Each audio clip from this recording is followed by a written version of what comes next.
તો world cup 2019 માટે ભારતીય ટીમની જાહેરાત કરવામાં આવી છે। 15 ખેલાડીઓના ટીમની જાહેરાત કરવામાં આવી છે। ઉલ્લેખનીય છે કે વિરાટ કોહલી કેપ્ટનશીપ નિભાવશે, જ્યારે રોહિત શર્મા વાઇસ કેપ્ટન તરીકેની જવાબદારી નિભાવશે। મહેન્દ્રસિંહ ધોનીને સ્થાન આપવામાં આવ્યું છે, જ્યારે બીજા વિકેટકીપર તરીકે ઉલ્લેખનીય છે કે દિનેશ કાર્તિકને પણ ટીમમાં સમાવેશ કરવામાં આવ્યો છે। તો સાથે જ મોહમ્મદ શામી, વિજય શંકર, ભુવનેશ્વર કુમાર, कुलदीप यादव, केदार जाधव, यजुवेंद्र चहल, जसप्रीत बुमराह, हार्दिक पंड्या, रविंद्र जाडेजा, शिखर धवन અને KL રાહુલનો સમાવેશ કરવામાં આવ્યો છે। 15 ખેલાડીઓની ટીમની જાહેરાત કરવામાં આવી છે। ઉલ્લેખનીય છે કે આ ટીમમાં રિષભ પંત અને આર અશ્વિન આ બંનેનું ક્યાંક પત્તું કપાયું છે। વિરાટ કોહલીની વાત કરવામાં આવે, વન ડે કરિયરમાં 227 મેચ રમ્યો છે, 219 ઇનિંગમાં 10,000 જેટલા રન કર્યા છે। હાઈએસ્ટ 183 રન છે, એવરેજ 59.57 ની છે, જ્યારે 41 વખત સદી ફટકારી છે, જ્યારે 49 વખત અર્ધ સદી ફટકારી છે। રોહિત શર્માની વાત કરીએ, one day career 206 match, 200 innings રમી ચૂક્યો છે, 8,010 રન કર્યા છે, જેમાં હાઈએસ્ટ 264 રન ફટકાર્યા છે। એવરેજ વાત કરીએ રોહિતની તો 47.39, જ્યારે સ્ટ્રાઇક રેટ 87.95 નો સ્ટ્રાઇક રેટ છે।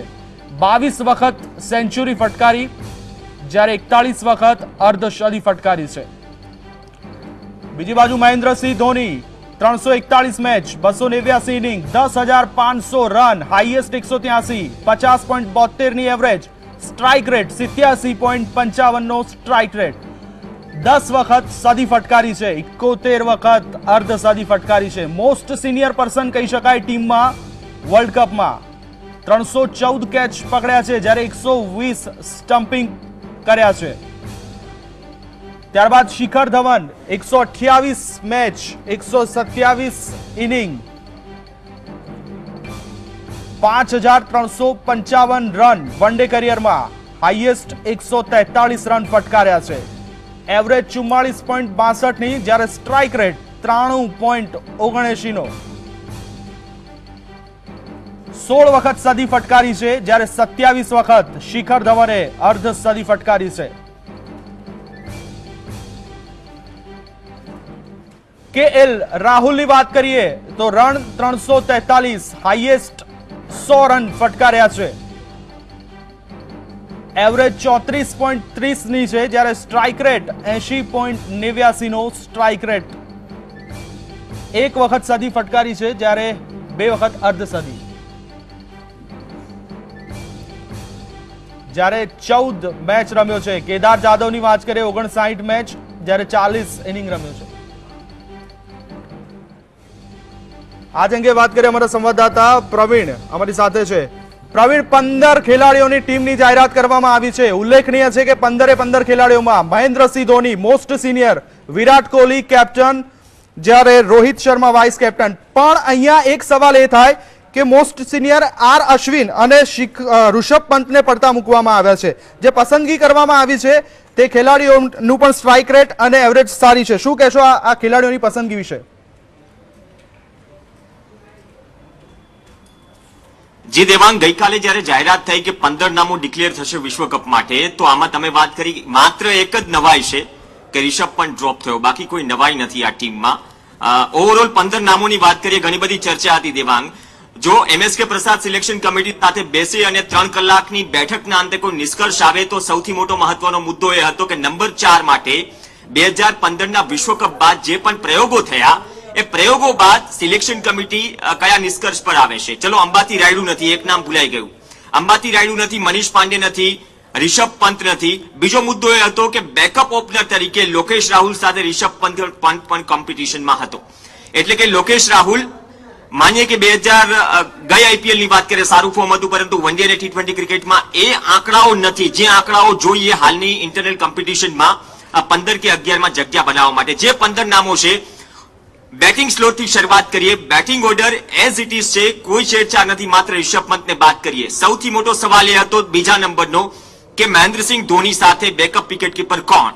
કેમ કે એક ઘણું બધું જાણવું જરૂરી હતું કે 10 ટીમ છે, 9 મુકાબલા ઇન્ડિયન ટીમ રમશે। જો સેમીફાઇનલ અને ફાઇનલ રમે તો ટોટલ મુકાબલા થાય 11. એટલે કે ઇન્ડિયન ટીમ પાસે બેકઅપ સાથે ફિટનેસ પણ જરૂરી હતી. મહેન્દ્રસિંહ ધોની સાથે પ્રાયોરિટી નથી અપાઈ બેકઅપ વિકેટકીપર તરીકે રિષભ પંતને. દિનેશ કાર્તિકનો કદાચ અનુભવ કાઉન્ટ થયો છે, કેમ કે જે પણ સિરીઝમાં ચાન્સ મળ્યો છે રિષભ પંત પેચીસમાં પરફોર્મ કરતો આવ્યો છે, કન્સિસ્ટન્સી ગાયબ હતી. એ જ કદાચ કારણ હોઈ શકે કે સિલેક્શન કમિટીએ રિષભ પંતની જગ્યાએ દિનેશ કાર્તિકને પ્રાયોરિટી આપી. ત્રીજા નંબરની તમે અશ્વિનની વાત કરી. અહીં હું બે નામો આપવા માંગીશ, જે કુલદીપ યાદવ અને યજુવેન્દ્ર ચહલ. જે રીતે MS ની કેપ્ટન્સીમાં એક જોડી હતી, આર અશ્વિન અને રવિન્દ્ર જડેજા, આ કદાચ લાંબા સમય સુધી રહી. હવે કદાચ એ જોડી કુલદીપ યાદવ અને યજુવેન્દ્ર ચહલ છે. તેની સાથે સાથે એક સ્પિન ઓલરાઉન્ડર કે બેટિંગ ઓલરાઉન્ડર તરીકે ત્રીજા વિકલ્પ તરીકે જાડેજાને એટલા માટે પસંદ કરાયો છે કેમ કે જાડેજા યુટિલિટી ફિલ્ડર પણ છે અને સાથે સાથે ડેપ્થમાં બેટિંગમાં પણ કામ આવે. તો એક સારી વેરાયટી, કેમ કે રિસ્ક સ્પિનર્સ પર ભરોસો મૂક્યો છે, એક તો ફિંગર સ્પિનર પણ જોઈએ. અને મહત્વની વાત બોલિંગ ડિપાર્ટમેન્ટની કરીએ, પેસ એટેકની કરીએ. સૌથી નવાઈની વાત એ છે દેવાંગ કે જે ચોથા મીડિયમ પેસરની વાત હતી કે ચોથો મીડિયમ પેસર આવશે કે કેમ કે મોહમ્મદ શમીની વાત કરીએ, ભુવનેશ્વર કુમારની વાત કરીએ અને સાથે જસપ્રીત બુમરાહની વાત કરીએ. આ ત્રણ નામ કદાચ કોઈ પણ ફોર્મેટમાં પાકા હોય. ચોથું નામ કોણ આવશે? ઉમેશ યાદવ નહીં, સાથે સાથે ખલીલ અહેમદ નહીં. તેના સ્થાને જે રીતે ટીમ ક્લબ કરી છે કોમ્બિનેશન વાઇઝ એ છે કે વિજય શંકર અને હાર્દિક પંડ્યા, બેમાંથી જે નામ રમશે આ બંને પાસે 5 કે 6 ઓવર પૂરી કરવા સક્ષમ છે આ બંને નામો. એટલે કે ડિપાર્ટમેન્ટ વાઇઝ ધ્યાન રખાયું છે કે કઈ રીતે 15 માંથી તમને બેલેન્સ પણ મળી રહે ટીમનું અને સાથે સાથે ફિટનેસ સાથે વિકલ્પ પણ મળી રહે કે અધવચ્ચે કોઈ ખેલાડી ઇન્જર્ડ થાય તો એનો યોગ્ય વિકલ્પ, મજબૂત વિકલ્પ ઇંગ્લેન્ડમાં રહે. કેમ કે આસાન નહીં હોય 9 મુકાબલા વિશ્વકપમાં રમવા, સેમીફાઇનલ અને ફાઇનલ પહેલા કોઈ પણ ટીમની ફિટનેસની દાદ માંગી લે. એ કદાચ તમામ ચર્ચાના અંતે એટલા માટે જ અંબાતી રાયડુ હોય, રિષભ પંત હોય, આ બંને નામ ગાયબ છે. ઈશાંત શર્માનું નામ પણ ચર્ચામાં હતું, પરંતુ ફરીથી એકવાર કહેવા માંગીશ કે જો લોકેશ રાહુલ આવ્યો છે તો મને નથી લાગતું કે લોકેશ રાહુલ બેકઅપ ઓપનર તરીકે આવ્યો હોય. નંબર 4 હજુ પણ સળગતો સવાલ છે. નંબર 4 વિશ્વકપમાં કોણ ટ્રાય થાય છે અને કદાચ રિઝલ્ટ નહીં મળે તો તેમાં પણ બદલાવ થાય છે. તો આ 15 નામો છે જે એક્ઝેક્ટ મેમાં IPL બાદ નક્કી કરશે કે 2011 બાદ આ 15 નામો ઇન્ડિયન ટીમને વિશ્વકપમાં કઈ ફલક પર લઈ જાય છે. અને બીજી વાત કે IPL ના પ્રદર્શનને કાઉન્ટ કરવું જોઈએ કે ન કરવું જોઈએ તેનો પણ એક બેજોડ નમૂનો છે. જો કર્યું હોત તો કદાચ રિષભ પંત અંદર હોત. તો ઓવરઓલ આ ચર્ચા હતી જે સિલેક્શન કમિટી ના ટેબલ પર ચર્ચાઈ અને 3 વાગ્યે એ 15 નામો આવ્યા જેને મળશે ઇંગ્લેન્ડમાં રમાનારા વિશ્વકપની ફાઇનલ ટિકિટ. પ્રવીણ, સૌથી મોટો સવાલ, કારણ કે મિડલ ઓર્ડર બેટ્સમેન એ ભારત માટે સૌથી મોટો ચિંતાનો વિષય રહ્યો છે અને આજે ટીમ જાહેર કરવામાં આવી છે એમાં પણ હજુ મિડલ ઓર્ડર બેટ્સમેન તરીકે કોણ જવાબદારી નિભાવશે અથવા તો એ સક્સેસ જશે કે નહીં જાય એ વિશે હજુ પણ ક્યાંક ગૂંચવણ ભર્યો સવાલ છે. શું લાગે છે કે કયો ખેલાડી મિડલ ઓર્ડર બેટ્સમેન તરીકે પોતાની જવાબદારી નિભાવી શકે તેમ છે?